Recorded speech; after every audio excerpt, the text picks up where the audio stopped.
गुम है किसी के प्यार में कि लेटेस्ट एपिसोड को सबसे पहले देखने के लिए हमारे चैनल को सब्सक्राइब करें।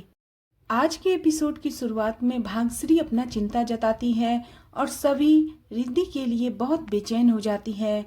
सभी को लगता है कहीं रिद्धि सेफ है कि नहीं। दूसरी तरफ रिद्धि उदास बैठी हुई रहती है और खाना नहीं खाती है। तभी उसके पास एक किडनैपर आता है और रिद्धि को खाना खिलाने की कोशिश करता है।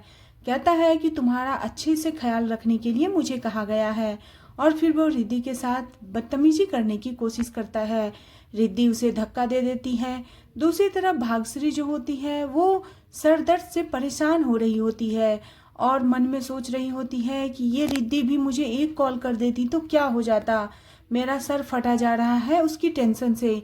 तभी सभी आती है और कहती है मम्मी जी आपको मेडिसिन की ज़रूरत नहीं बल्कि आपको चंपी की ज़रूरत है, और सभी उसे मालिश करने लगती है। तभी भाग्यश्री उसका हाथ हटाती है, लेकिन सभी ज़बरदस्ती कोशिश करती है और कहती है आप मुझे सभी न समझ के रिद्धि समझ लो, आप मुझे बहू न समझ के अपनी बेटी समझ लो और मुझे मालिश करने दो, क्योंकि अगर आप मुझे मालिश करने नहीं दोगी तो मुझे बहुत बुरा लगेगा। प्लीज़ मम्मी जी आप ऐसा मत करो, मुझे मालिश करने दो। आप ये सोचो कि ये रिद्धि ही है। तभी भाग्यश्री उसे मालिश करने देती है और सभी बहुत अच्छे से उसका चंपी करती है। भाग्यश्री को नींद आ जाती है।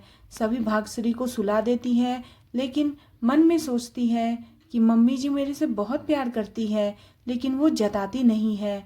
और तभी दूसरी तरफ शोर होने लगता है। ठक्कर परिवार हाय हाय का नारा लगने लगता है।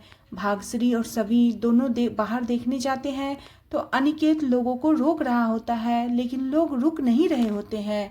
तभी सभी आके पूछती है कि आप लोगों क्या चाहते हैं। वो लोग पत्थर बरसाने लगते हैं और एक पत्थर भाग्यश्री के ऊपर लग जाता है और भाग्यश्री को सर में चोट लग जाती है।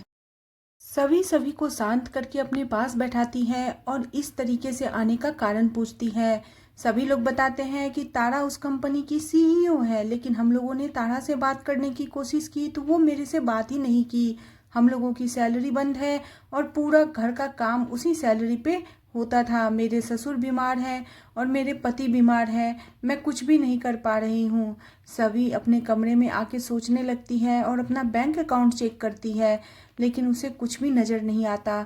तभी सही आती है और अपना गुल्लक फोड़ के सही सभी को पैसा देती है, लेकिन सभी कहती है कि आपके पास सभी मम्मा है ना, वो सब कुछ सही कर देगी। सभी अपना ईयररिंग लाके उन लोगों को देती है और कहती है अभी के लिए बस ये रखो, लेकिन मैं आप लोगों को पूरे पैसे ज़रूर दिलवा दूंगी। वो लोग वहाँ से चले जाते हैं। भाग्यश्री ये सब देख के रोने लगती है और तारा वहाँ से गुस्से में चली जाती है कि मैं भी देखती हूँ तू कैसे सारे पैसे पूरा करोगी। और तभी भाग्यश्री कहती है कि मेरा रजत दुनिया से चला गया और हम लोगों को ये सब दिन देखने पड़ रहे हैं, मैं ये सब दिन देखने से पहले मर क्यों नहीं गई। और भाग्यश्री रोते हुए वहाँ से चली जाती है। तभी सभी भी इमोशनल हो जाती है और रजत को याद करती है कि कैसे मैं ये सब चीज़ संभाल पाऊंगी, मुझे समझ में नहीं आ रहा है मैं कैसे कर पाऊंगी। दूसरी तरफ रिद्धि गुंडों के चंगुल से भाग रही होती है और गुंडा उसका पीछा कर रहा होता है। रिद्धि गुंडा का फ़ोन लेके भाग रही होती है। तभी वो सभी को कॉल लगाती है और सभी को बताती है कि मैं एक मंदिर जाने वाली हूँ, मैंने उन लोगों से भाग के अपना पीछा छुड़वाया है। सभी कहती है तुम मंदिर पहुँचो और मैं तुम्हें वहाँ से बचा लूँगी। रिद्धि एक ट्रक पे जाके बैठ जाती है, क्योंकि ट्रक वाला जो मंदिर का नाम बताया था रिद्धि ने वही मंदिर का नाम सभी को बताया है। और वो ट्रक पे चुपके से जाके पीछे बैठ जाती है और रिद्धि को लगता है कि मैं अगर बाहर निकल जाऊंगी तो शायद मैं इन लोगों से बच पाऊँ। दूसरी तरफ नील नितिन से मिलने के लिए आता है। नितिन कहता है नील से कि तुम स्विट्जरलैंड जाके भी कुछ हासिल नहीं कर पाए। नील कहता है कि मैं स्विट्जरलैंड गया ये आपको कैसे पता है। नितिन कहता है मैं एक पुलिस वाला हूँ और मुझे हर चीज़ की खबर होती है, तुम कहाँ जाते हो क्या करते हो मैं सब पे नज़र रखता हूँ। तभी वो नितिन नील से कहता है कि कहीं ऐसा तो नहीं है कि सभी पे नज़र रखते रखते तुम्हारी निगाहें सभी से हट ही नहीं रही है। तभी नील कहता है कि बदतमीजी से मेरे से बात मत करो, मैं तुम्हारा कोई गुलाम नहीं हूँ और मैं तुम्हें क्यों कुछ भी बताऊं। तभी नील को सारी बातें सभी के साथ जो गुजरी है सारी बातें याद आती है कि कैसे सभी ने उससे कहा था कि तुम मेरे सीनियर के चमचे हो। नितिन को नील अपना कार्ड निकाल के देता है और कहता है, इसी कार्ड के बदौलत तुम मुझे घुमाना चाह रहे थे ना, लेकिन मैं नहीं घूमने वाला, तुम मेरे साथ आए थे ना कि मैं तुम्हारे साथ गया था। अपना ये कार्ड पकड़ो और अपना भाषणबाजी अपने पास रखो। मैं कोई तुम्हारा गुलाम नहीं हूँ, तुम मुझ पे ऑर्डर चलाओ और मैं तुम्हारे इशारों पे नाचूं, ये अब नहीं होगा। और वो नितिन को कार्ड देके वहाँ से चला जाता है। नितिन हाथ में कार्ड लेके अब सोचने लगता है कि इसमें कितना एटीट्यूड भरा हुआ है। दूसरी तरफ नील को सभी का कैबिन दिखाई देता है। नील सभी के कैबिन के अंदर आता है और उसका नेम प्लेट को देखता है कि यहीं पे सभी बैठती होगी। वो सभी के बारे में ही सोच रहा होता है।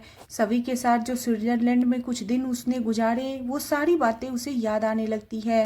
सभी ने कैसे लिपट कर अपनी परेशानी उससे बताई, सारी बातें नील सोचने लगता है। फिर नील अपने मन में ही सोचता है कि मैं सभी के बारे में इतना क्यों सोच रहा हूँ। फिर वो सभी के टेबल को साफ करता है और वहाँ पे जो ग्रास का प्लांट रखा रहता है उसमें वो पानी भी डालता है और फिर वो मन ही मन सभी को याद करके वहाँ से चला जाता है। दूसरी तरफ सभी भाग्यश्री को आके बताती है कि मम्मी जी, हमारे परिवार पे बहुत ज़्यादा संकट आ रहे हैं।